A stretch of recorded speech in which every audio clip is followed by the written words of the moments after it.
Um, my dog is asleep on the couch. Otherwise, I would bring her over. I prefer dogs.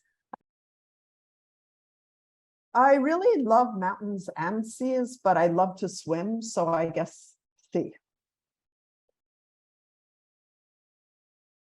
I live in New York and I don't drive very much, but I walk a lot. So I do prefer walking. I guess it's the Cairo Egyptian Museum. It's just a wonderful, wonderful museum. And it's not, I mean, when I was there, it wasn't that renovated. So you really felt the history in all the objects because you also felt the history in the museum itself. Yeah, now I don't know if it's the same, but I really loved it. Yeah.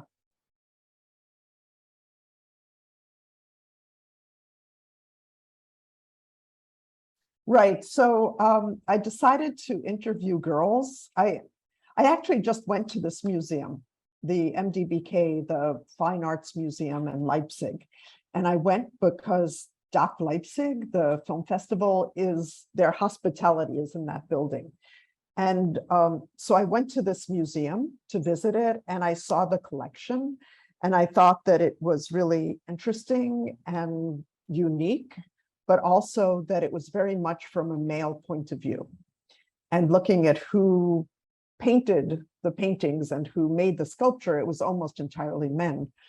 And it made me think what I would have thought going to this museum as a girl when I was younger and how it would have affected me, what I would have noticed, what I would have seen.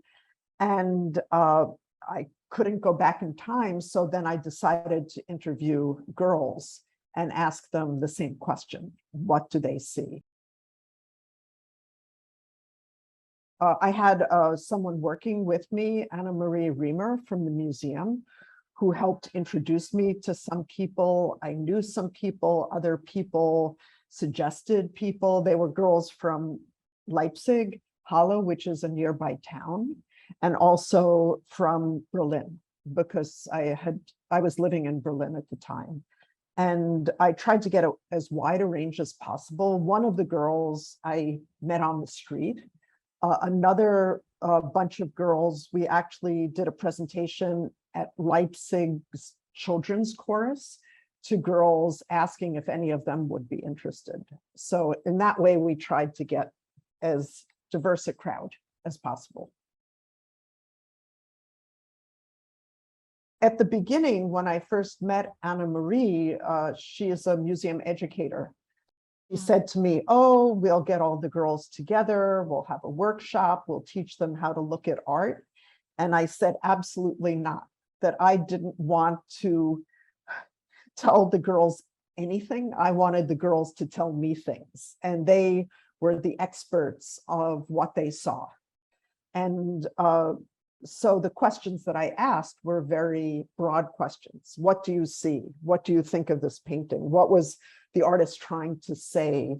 Do you identify with any of the people in the painting? Why not?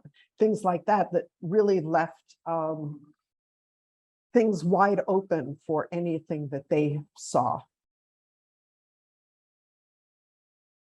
Of course, we had to choose the art that was exhibited, right? I did get to go into their storage, but we didn't take girls into the storage. So that was the first framing, what the curators had chosen.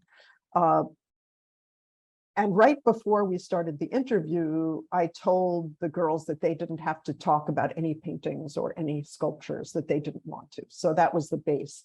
Often when we would move into a gallery, I'd ask them if there's something that they wanted to talk about. Sometimes there was, sometimes there wasn't. And then I would say, well, how about this painting? Or how about this sculpture? And over the course of the interviews, as things started accumulating, if a group of girls had talked about one of the paintings in the room, I thought, oh, you know, maybe this girl has something to say about that painting too, which I thought would really kind of fill out the editing. Or sometimes that I would suggest. So it was kind of back and forth, because some girls they would just say, I don't know what to talk about. And then, of course, I started suggesting works. Yeah, I don't know if there is an ideal museum. I mean, I think that there are maybe different kinds of museums that all together might go into an interesting idea of a museum. I think a museum should be a living institution.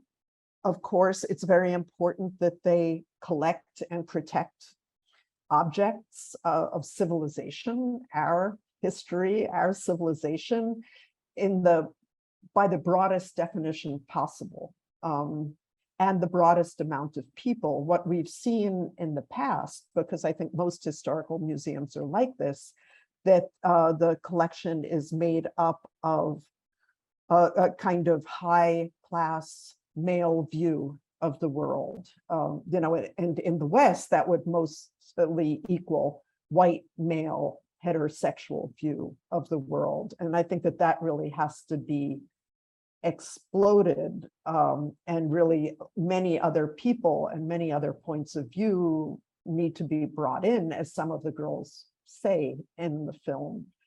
I think that museums should provide a space for discussion. I think that they should also, because I'm an artist also, provide a quiet space where people can just look and think. Because as you can tell from my film, whether girls have a huge art history background or not, if they're left quietly to look at the work, they see an enormous amount. Yeah, I think that museums have a lot of work to do, and what you were saying about being intimidating, I think that they should be respectful and spacious, but I don't know that they have to be like scary, huge monuments to, I don't know, almost like churches or like corporate buildings as they are now. I think that that's another question. What should a museum look like architecturally? And I'm not completely sure of that answer. I think museums are often nervous about asking questions or dealing with controversy. But of course, if you're dealing with artworks, and artworks at their best are like little kind of puzzles or explosions or things that really make you think and destabilize. If people understood that, I think that museums could be really vital and really be at the forefront of questioning, how do we want to live? How should we be living? How sustainably with each other? Yeah. I think that the basic human rights are very well defined by the United Nations.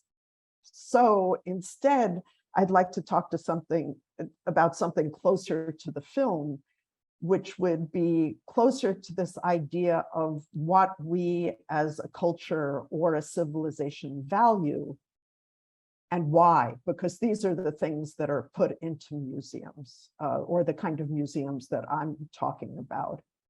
And who are they made by? Whose point of view is represented? And this means that the people who go to the museum, like people who aren't represented, do they not feel valued, right? And I think that that's really important to think about, because this is, unlike many human rights, this is something that's basically invisible. You go to a museum, you don't see yourself, or you only see yourself in certain positions where you're lacking power, you're exposed. This has a huge impact on how you think of yourself. And so, is that a human right to be seen, to be able to speak, to be able to be represented? Yes. And it also has to do with this much more invisible thing of value, right? What is cherished? What's important in a culture? So yeah, I guess that would be my answer, which isn't directly about human rights, but I think is really, really important and right next to human rights.